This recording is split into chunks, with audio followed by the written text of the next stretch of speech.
දැන් රංගවල මහත්තයාගේ අතින් අනතුරක් සිද්ධ වෙලා ඒකට සම්බන්ධව රෝහල් ගත කරා. ඒ විපතටපත් වෙච්ච අය රෝහල් ගත කරා. ඒ රෝහල් ගත කරාට පස්සේ මිනිස්සු බෙහෙත් අරගෙන ඉතින් ඒ අදාළ ප්‍රතිකාර කරගෙන පිටත් වෙලා ගියා. ඒ ගිහිල්ලා ඒ යනකොටත් තාම රංගවලගේ මේ ඇල්කොහොල් භාවිතා කරලා හිටියද කියලා පරීක්ෂණය කරලා තිබුණේ නැහැ. දැන් රංගවල ඒ තිබිච්ච chance එක සාමාන්‍ය ජනතාවට ලැබෙන්නේ නැහනේ. ඒ වලෙම බැලුම පුම්බලා මද්යසාර භාවිතා කරලා ඉන්නවද කියන එක මත්පැන් භාවිත පානය කරලා ඉන්නවද කියන එක සම්බන්ධයෙන් පොලිසිය ඒ වලෙම ලියලා නඩු කටයුතු කරනවා. ඒ වලෙම නඩු වලට දානවා. එදිනම ඒ වලෙම අනතුර සිද්ධ වෙලා දවස් 3කට 4කට පස්සේ ඒ මද්යසාර භාවිතා කරලා තියෙනවද මත්පැන් පානය කරලා තියෙනවද කියන එක සම්බන්ධයෙන් ටෙස්ට් එක කරාම කොහොමත් ෆේල් තමයි. රංගවල මද්යසාර භාවිතා කරලා නැහැ කියලා තමයි ටෙස්ට් එකේ එන්නේ. ඒක ප්‍රශ්නයක් නෑ. ඒක කොහොමත් අපි දන්නවා එනවා කියලා. ඔය ප්‍රතිඵලේ අපි එදාම දන්නවා. රං වලට තිබිච්ච ඒ chance එක සාමාන්‍ය මිනිස්සුෙකුට හම්බෙන්නේ නෑනේ. කොල්ලෙක් නිකන් බයිසිකලයක් ගියාම සැකපීටටත් මේ බැලුම පුම්බලා බීලද බලනවා. දැන් රං වලට ඒක නෑ. අනතුර සිද්ධ වුණාට පස්සේ ඔහුට ප්‍රෙෂර් වැඩි වුණා කියලා ජාතික වලට යනවා. එහෙම දැන් අනතුර සිද්ධ වෙච්ච තැන ඉඳන් රෝහල් කීපයක් පහු කළා තමයි මේ ජාතික වලට යන්නේ.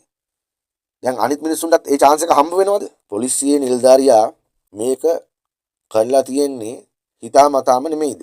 පොලිස් මාධ්‍ය ප්‍රකාශක මේක කරන්නේ අනතුර සිද්ධ වෙලා දවස් 4කට පස්සේ ටෙස්ට් එක කරලා. අනික ඒ ප්‍රෙෂර් හැදුනා කියලා ජාතික වලට ඇඩ්මිට් කරපු මිනිස්සයා කොළඹ ජාතික වලට මෙන්නේ.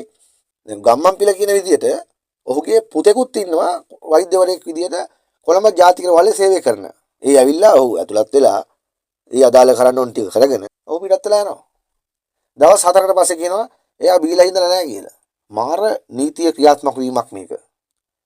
මම හිතන්නේ ඉතිහාසයේ කවදාවත් නෙවෙච්ච විදිහට තමයි මේ සිද්ධ වෙලා තියෙන්නේ. නියෝජ්‍ය අමාත්‍යත් කියන්නේ වෙන ආණ්ඩුවක් තිබ්බනම් මෙහෙම වෙන්නේ නැහැ. ඇත්ත වෙන ආණ්ඩුවක් තිබ්බනම් මෙහෙම වෙන්නේ නැහැ තමයි.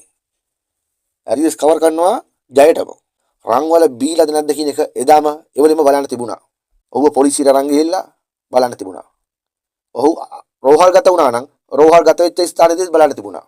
අර මේ බදුල්ලේ ඇමතිවරයා කියන විදිහට මූණ මිරිකලා රකු ගන්න පුළුවන් මිනිස්සෙක් තමයි ඒක මූණ බැලුවම පේනවා බොන මිනිහෙක් කියලා. ආය අමුතුවෙන් කියන්න දෙයක් නැහැ. ජාමර කියන්නේ. මේ මිනිස්සු ජෙනුවින්. අනතුරටපත් වෙච්ච මිනිස්සුත් මේ දීපු සොච්චන් ගන්න අරගෙන අයින් වෙන්න මේ උනේ නැහැ. ඒගොල්ලෝ බාරගත්තෙත් නැහැ මේ දෙන්න ගිය සල්ලි. සල්ලි වැඩක් නැහැ. මොකද සල්ලි. මේ මිනිස්සු උඩ මොනේ නීතිය ක්‍රියාත්මක වෙන්න ඕනේ. බීලා ගිහිල්ලා ගිය අනතුරක් කිරීම සම්බන්ධයෙන් රං වලට නීතිය ක්‍රියාත්මක උනේ නැහැ. ක්‍රියාත්මක කළේ නැහැ. ඒ ක්‍රියාත්මක නොකළ එක සාමාන්‍ය වෙනත් කෙනෙක් අතින් සිද්ධ වුණා නම් සිද්ධ වෙන්නේ නැහැ. ඒක නිසා මේක රජයේ හිතාමතා සිද්ධ කළ රාජ්‍ය ත්‍රස්තවාදය කියන්නේ මේකට නෙමෙයිද? මේක හිතාමතා සිද්ධ කරපු අවලං වැඩක්. රං වලගේ සර්ටිෆිකේට් එකක් නෑ තාම. මේ කබීලා පිස්සු කියනවා ඒ ඇස්සේ. මම දන්නේ මේ 68 ලක්ෂයක් ඡන්ද දීලා මේක බලාපොරොත්තු වුණා නම් ඉතින් අපිට කරන්න දෙයක්වත් නැහැ.